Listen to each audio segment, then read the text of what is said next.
with that, I've talked a lot. Everybody, please welcome up a meeting interesting person, Mickey and Brittany Beans Barron.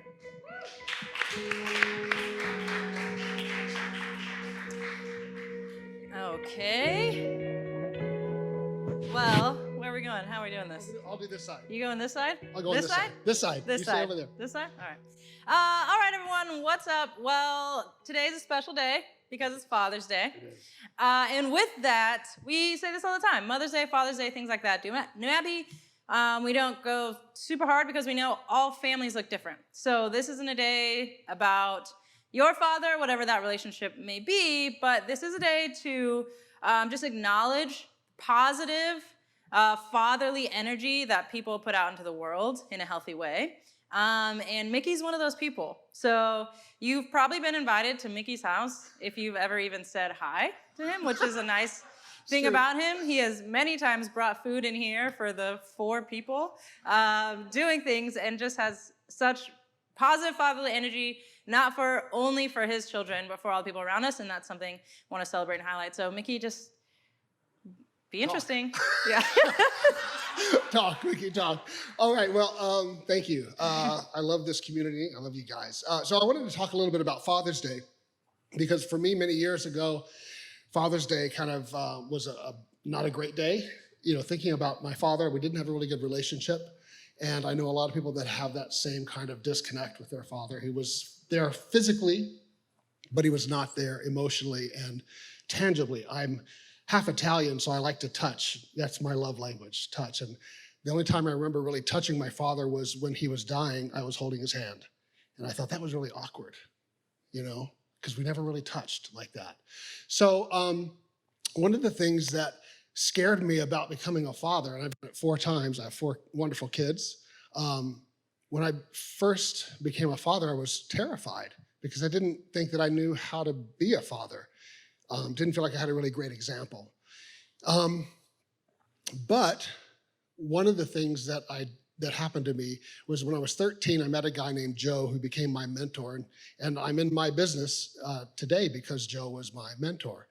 And Joe answered lots of questions. He was a great fatherly example to me. And then there was another guy named Joe that followed up right after Joe. They're the 2 Joes in my life. And Joe was another great mentor and father figure to me. I could tell him anything. I could process television stuff or just life stuff with him. And then when I was older, maybe in my early 20s, there was a guy that sat in front of me in church, and he was like this big muscle. His arms were like this big around, you know, and he would sit on the pew, and his kids were on either side, and his hand would be like playing with his son's ear the whole time. And the other hand would be playing with the back of the other kid's neck. And I remember, I didn't hear anything that the pastor said. All I remember is looking there going, I wanted to crawl under and like, do me, you know? And that made an impression on me. And then years later, my mother-in-law told me, she said, Mickey, you remember that guy in church? I'm like, yeah. Well, you've become that guy.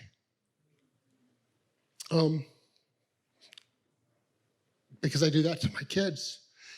And I say that to say that, you know, I took cards from different people that I met to learn how to be a dad. From Joe, from the other Joe, from the guy in the big arms, you know, the different people in my life that I would meet. And that's how I kind of created my deck of what it is to be a dad. There was one guy later in, probably 10 years ago. This family has 4 kids, and their kids are like my kids' cousins. We've grown up together. And this guy is like, he's like a solid muscle from the top of his head to his feet. And his whole family is very athletic. So we'd go camping together, and he'd be like surfing and then be halfway down the mountain, and I still have eye boogers and just waking up. And I was so intimidated by that. I'm like, I was trying to do these things and be like Lewis, because that's what a dad does, right? A dad plays catch with his kids. You know, for me, sports, I don't get. I'm like, if you want the ball, you can have the ball. Don't throw it back. You know, it's like, whatever. If you want it, you take it or I'll take it. Whatever, why do we have to have such indecision? But I never did those things. They weren't comfortable for me. And Lewis intimidated me. One day we had a conversation, And he said, no, Mickey. He says, you give things to my kids that I can't give. I'm the guy that will take my kids and other kids into Walmart. We'll head over to the bike section and get the little horns for the bikes, and we'll walk through Walmart squeaking the horn. The faster you walk, the faster you squeak. So there's this line of kids go all the way through the, and then finally the employee will say, excuse me, sir, you can't do that. Okay, we go back. That's what I bring. And I realized at that moment that Lewis is a father to my kids. He's going to teach them to mountain climb, surf. I'm going to teach them to walk through Walmart with a bike horn. And so we all have different fathers in our lives. So to me, for Father's Day, is not looking at my one father who I didn't feel like gave me what I needed, but it's looking at the many fathers, the two Joes, the guy with the big arms, Lewis. These are the fathers in my life, and I hope in my kids' lives that they have many fathers. So to me, Father's Day is a lot nicer when I look at the nice plethora of fathers that have influenced me. So happy Father's Day.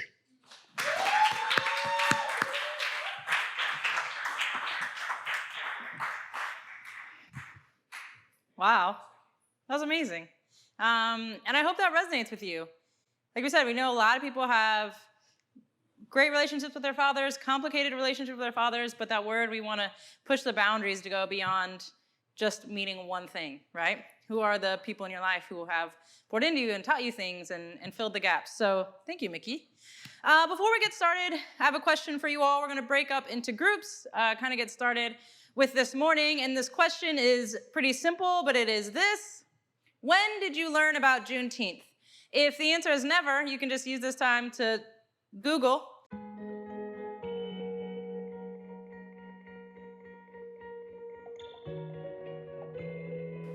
All right, everyone. Can I come back together? So many groups. Just kidding. There's not that many people here. Sounds like a lot because when they clap, it echoes. So it's just an illusion.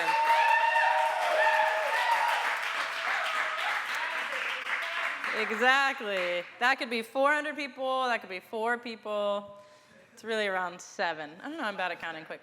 Okay, so I am happy to be with you all this morning. It's been a while since I preached. Corey and I were trying to think about when the last time was.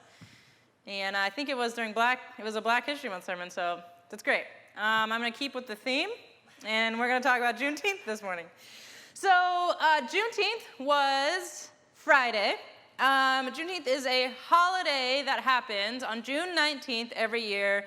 And here's what it is about if you do not know and or if you need a refresher. Either way, it doesn't matter. I'm going to tell you. So on January 1st in 1863, the Emancipation Proclamation was signed, which apparently freed the slaves, right? It was meant to. And Juneteenth is the celebration of the fact that on June 19th, 1865, the enslaved people in Galveston, Texas, received the news that the Emancipation Proclamation had been signed and that they had been freed. So January 1st, 1863 to June 19th, 1865. So we celebrate Juneteenth because it's the day that the last group of enslaved people in Galveston, Texas, found out that they had been freed. That is an over 2-year gap, in case you're wondering.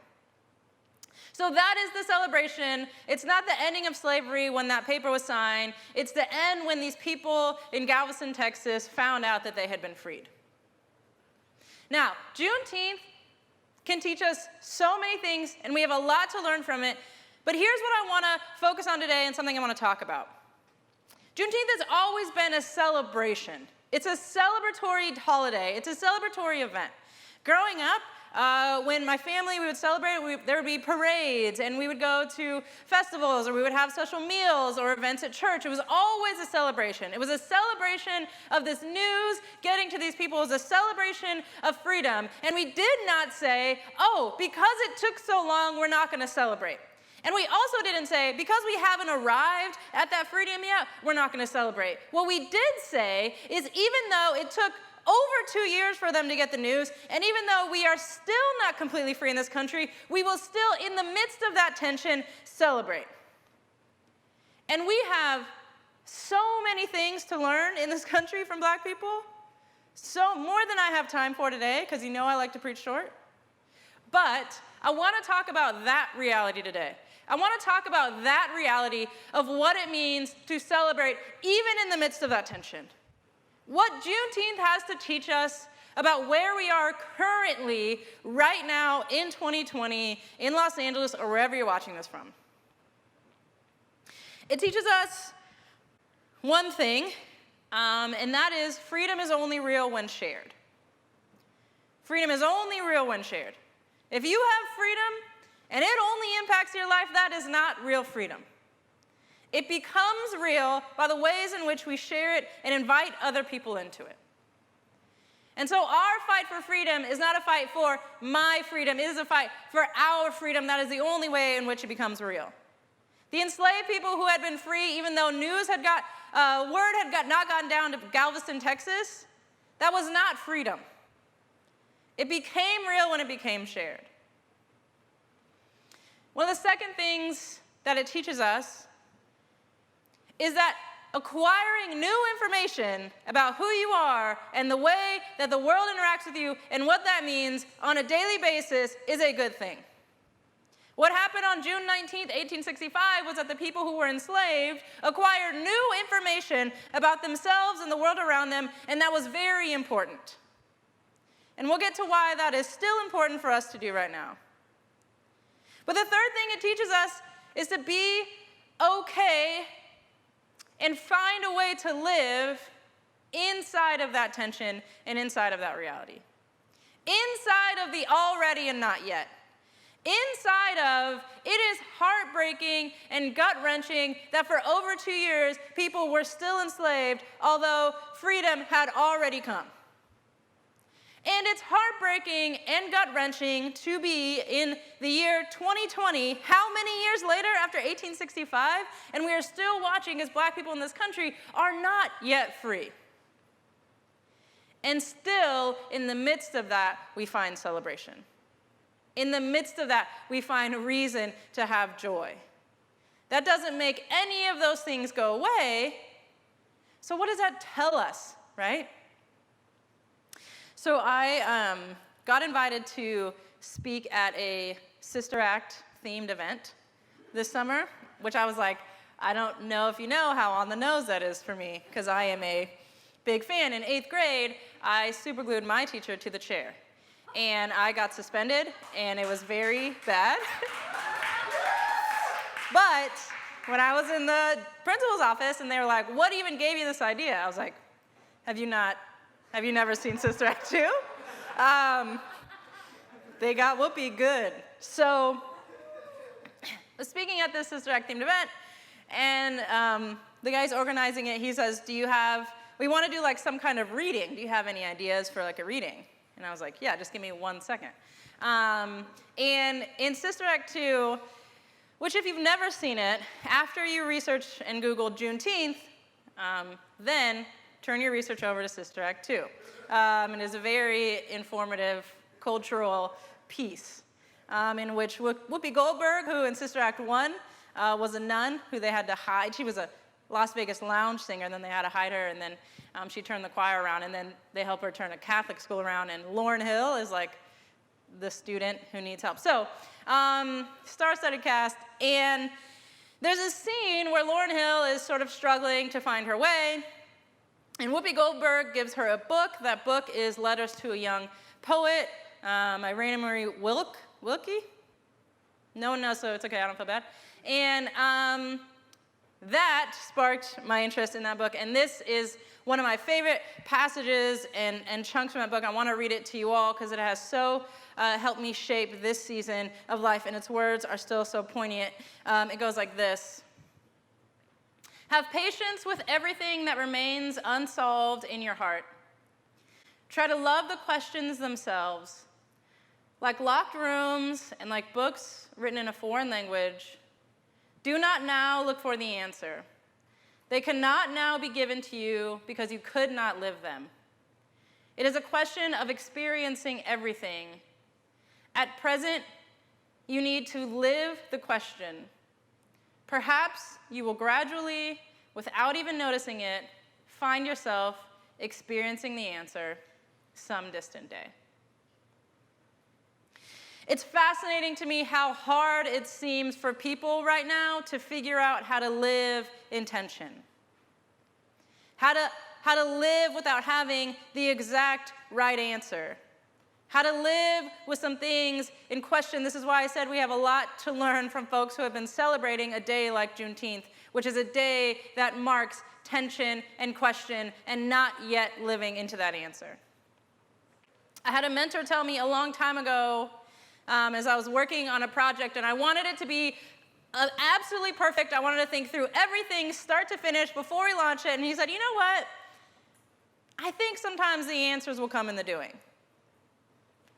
And I didn't love that, because I didn't want the answers to come in the doing. I wanted the answers to come before I started. I wanted to know the answers so that when I did this thing and when I did the event, all I would get is pats on the back and good job, because I had all the answers already. And I'm going to get into in a little bit why I think that's how a lot of us are attacking racial justice, COVID, everything going on in our society right now, how to defund the police, political elections. We want to have the right answers before we even start the process of participating in these things. And that is just never going to happen. Which brings me to our passage. This is Matthew 6. We've been reading this now for several weeks. Pray like this: Our Father in heaven, may your name be kept holy. May your kingdom soon come. May your will be done on earth as it is in heaven. Give us today the food we need, and forgive us our sins, as we have forgiven those who sin against us. And don't let us yield to temptation, but rescue us from the evil one. There's so many very specific and succinct lines in this prayer that we focused on, right? When Corey talked about the fact that it says, Our Father, what that means. Well, in the middle of this, it says, give us the food that we need for today. In other words, give us today what we need for today, which means we won't always have what we need for tomorrow. We won't have what we need for 5 years from now. We won't have what we need for 10 years from now. Give us today what we need today based on what we know, based on the information that we have, and based on the questions that we are asking. I think too many of us have brought baggage from our evangelical life. And that baggage from our evangelical life looks like us pretending like we know all the answers. I get it. It was awesome. It felt nice to have an answer for everything. And the answer was, just don't have sex before you get married. Life won't be hard. Great. Great plan, guys. Never worked, right? But when you have the answer to everything, you absolve yourself from having to live in the tension and the reality that freedom has not come, but it also has come, but it's kind of here, but not yet. And sometimes being a human is really hard. And we're living in a place where black people are being murdered. We're living in a place, there's a global pandemic. There is an election coming up. There's a defund the police movement happening. And I'm just going to tell you right now, no one has a monopoly on the right answers. And I really wish people would stop looking for the right answers that they have not earned because they refuse to live in this tension. And if you refuse to live in this tension, I don't give a about your answers. I would usually say it, but then the last time they're like, hey, there's kids watching. So you can just, I'm just filtering, I'm just learning. I'm adapting to new information that I have required.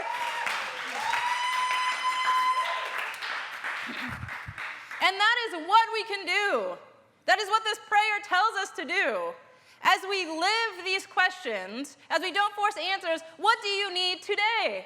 What new information do you have today that can change your mind or shift your narrative or move you towards something, and it may not be right? And in fact, I don't even know what, quote, right is. Are you moving? Are you evolving? Are you looking for freedom? And by the way, the kind of freedom that is shared. I got this is just like, it's been, right? It's been a month. It's been 2 months. It's been a year, right? And I'm tired. A lot of people are tired. And here's something that has been frustrating to me. I got an email like a month and a half ago from someone, a friend of mine who happens to be white, sent me a gift card to a black-owned coffee shop. Said, hey, rough few weeks, grab yourself some coffee. It's like, cool. Then I got a text from this friend that was like, hey, I read an article and it said you should do that, so I did that, but then I read another article and said you shouldn't do that, so I'm sorry I did that. And I was like, okay. And I had this whole conversation with her because I was like, so what you're saying is you're not going off your instinct of there's someone in your life who's having a hard time and maybe you thought this was a way to love them. You're going off your instinct of all I want to do is be right. And this article told me that that was the right thing to do. But then this article told me that was the wrong thing to do. And which one is right? And we talk about this all the time in New Abbey. Like, it's been a funny thing for people to say, like, this is not the time for white people to be preaching. This is the time for black people, black voices to be heard. Or this is the time where white people need to call accountability to other white people. Or, no, this is the time that you need to pass the mic. And Corey and I are like, what's right for us right now?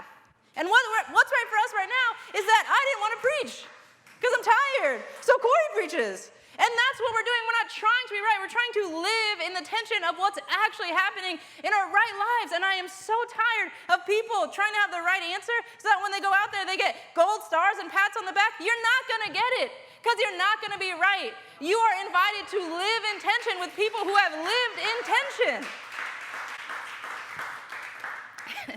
I didn't really know how I felt about that until I started talking about it. But it's that same stupid evangelical baggage of, I don't want to have tension, so I need to intellectually resolve all of these answers so that when you say it, I have the right response to you and I know how to say it. I had a friend, literally, she was like, I was trying to figure out what to post, and then someone told me about this other post, so then I was going to post something about white people engaging in non-optical allyship, and I said, do you know what those words mean?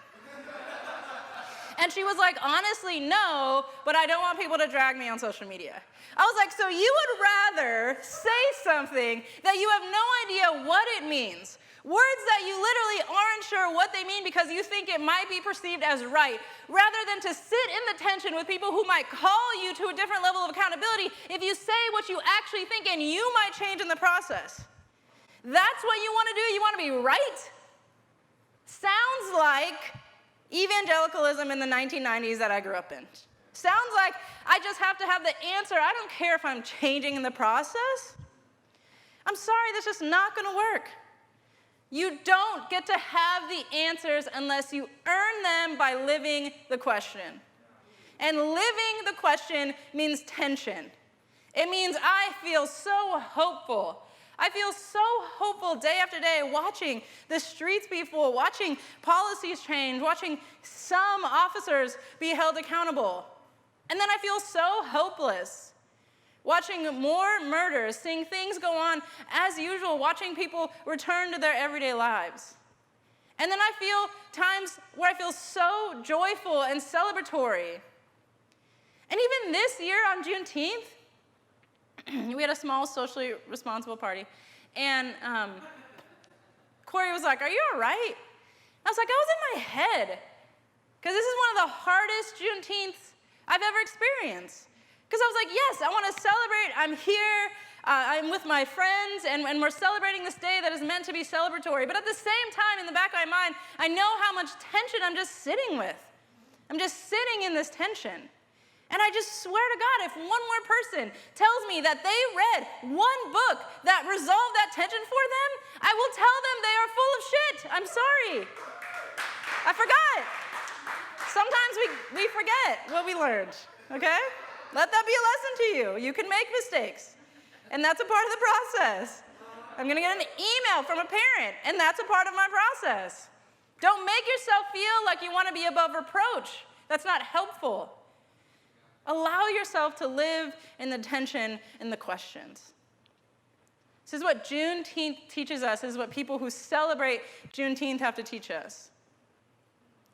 Yes, it took over 2 years for them to find out they're free, and that is not okay.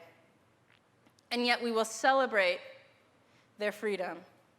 And yet we are not all the way free and we were still fighting. But we will find joy in this journey. That is going to be tense until it is over. But true freedom is not real unless it's shared. So if you don't feel comfortable sitting in that tension, asking every day, what do I need for today?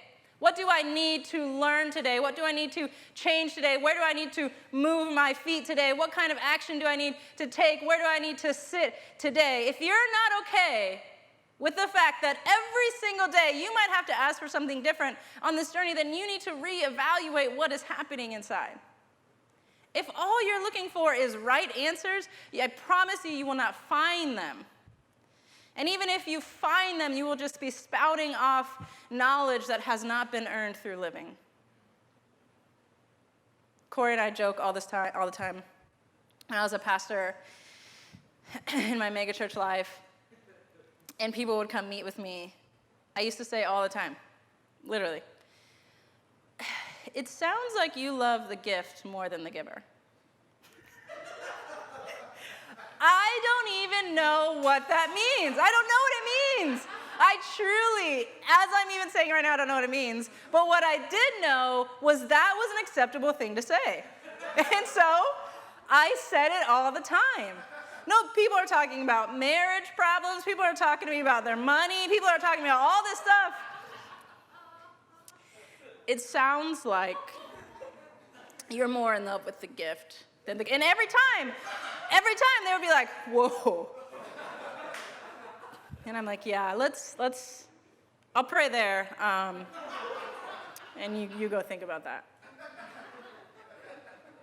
It was awful. It was awful. People are coming to me, they wanted something real, and what I gave them was an answer I knew was acceptable.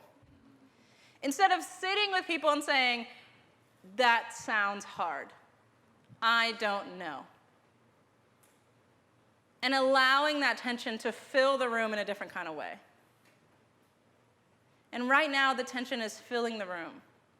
And I just need people to stop looking for an answer that they know is acceptable and let the tension fill them and see what happens on our journey. I love that passage from that book. It's like maybe you'll find yourself eventually living the answer when you don't even know it, because that's not what we're looking for.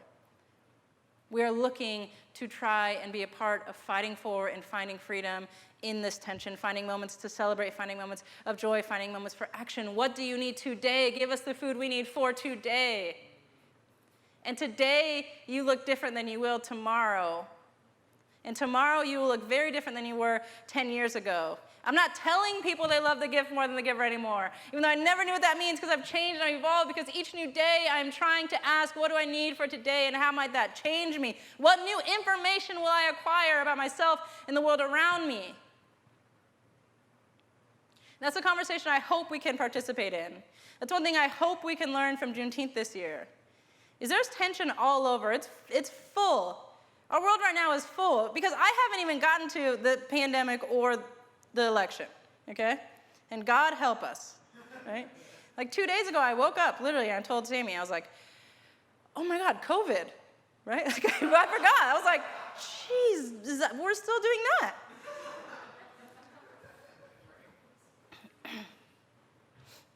So it's my ask to you all, is to stop looking for right answers. Stop looking for pats on the back and oohs and ahs at everything you say because you know it's the right thing to say. And start living in some freaking tension and allow that to change you in a way that you can live an answer that you cannot earn any other way. So you're going to get back with the people around you and talk about this question. What question do you need to stop asking and start living?